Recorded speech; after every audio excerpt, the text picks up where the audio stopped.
Bismillahirrahmanirrahim. Assalamualaikum warahmatullahi wabarakatuh. Alhamdulillahirabbil alamin. Hamdan syakirin hamdan na'imin hamdan yuafi ni'amahu wa yukafi'u mazidah. Ya Rabbana lakal hamdu laka syukru kama yanbaghi li jalali wajhikal karim wa azimi sultanik. Ashhadu an la ilaha illallah wahdahu la syarika lahu wa ashhadu anna Muhammadan abduhu wa rasuluh. Allahumma salli wa sallim ala sayyidina Muhammadin wa ala alihi wa sahbihi ajma'in, amma ba'd. Ikhwan wa akhwatu fillah yang dirahmati Allah, alhamdulillah pada hari ini kita masih bisa berkumpul dalam rangka bermuzakarah, bermuhasabah untuk saling memperbaiki diri dari hari ke hari agar kita wafat dan kembali kepada Allah dalam keadaan husnul khatimah, diterima iman Islam kita. Pada hari ini mari kita tadabburi satu buah ayat Al-Quran yang berbunyi A'udzubillahi minasyaitonirrajim. Bismillahirrahmanirrahim.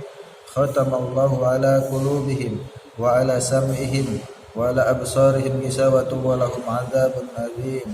Allah telah menutup hati-hati mereka, penglihatan mereka, pendengaran mereka dengan gisawah, dengan hijab, dan bagi mereka adalah azab yang pedih.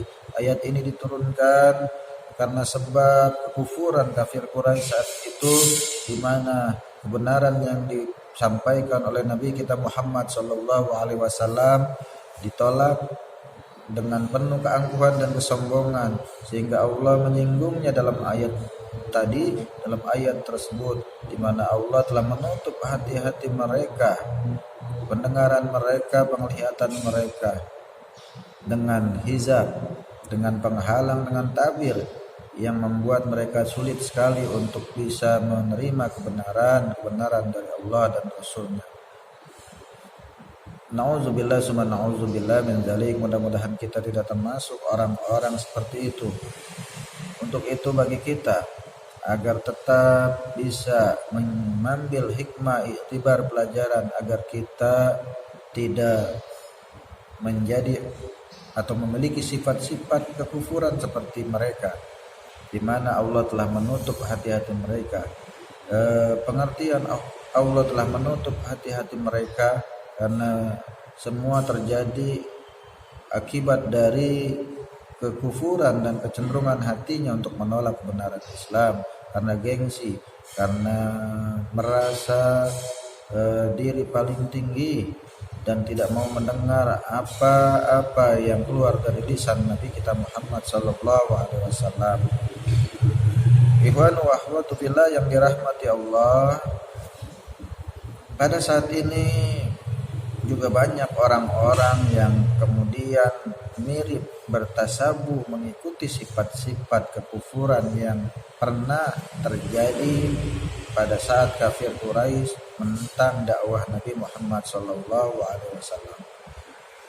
Kita bisa lihat saat ini banyak orang-orang Islam yang sebenarnya dia menganut Islam, tetapi ketika disampaikan dakwah Islam berat hatinya untuk menerima kebenaran Islam, menolak dengan berbagai alasan.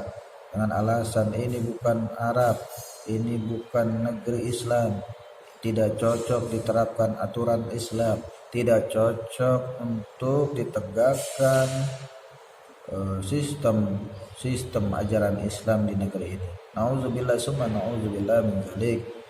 Orang-orang seperti itulah yang telah tertutup hatinya.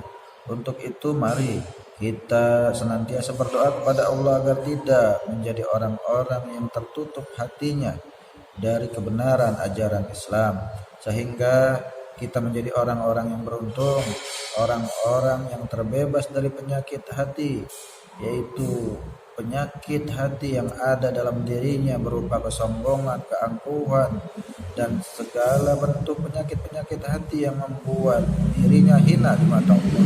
Nauzubillah summa nauzubillah min dzalik. Ikhwan wa akhwatu fillah yang dirahmati Allah, sebelum ditutup mari sekali lagi kita senantiasa untuk bisa menerima ajaran Islam secara totalitas, secara keseluruhan, agar kita wafat dalam keadaan husnul khotimah dan diterima iman Islam kita. Bagaimana mungkin kita berdoa kepada Allah agar kita diwafatkan dalam keadaan husnul khotimah, dalam keadaan diterima iman Islam kita, tapi kita menolak sebagian dari ajaran Islam, apalagi sampai menolak keseluruhan ajaran Islam untuk diterapkan di tengah-tengah masyarakat.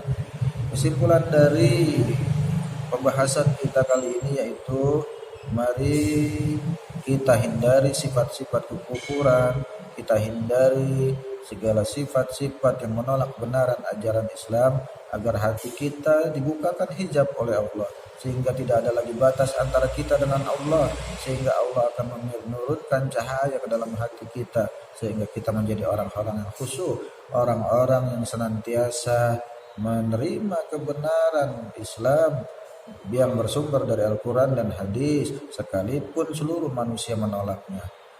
Mungkin itu saja sedikit renungan dari saya. Tentunya apa-apa yang keluar dari lisan saya, jika keliru tolong dikoreksi, karena saya sendiri adalah hamba yang dhaif. Yang benar tentunya dari Allah, zat yang maha sempurna.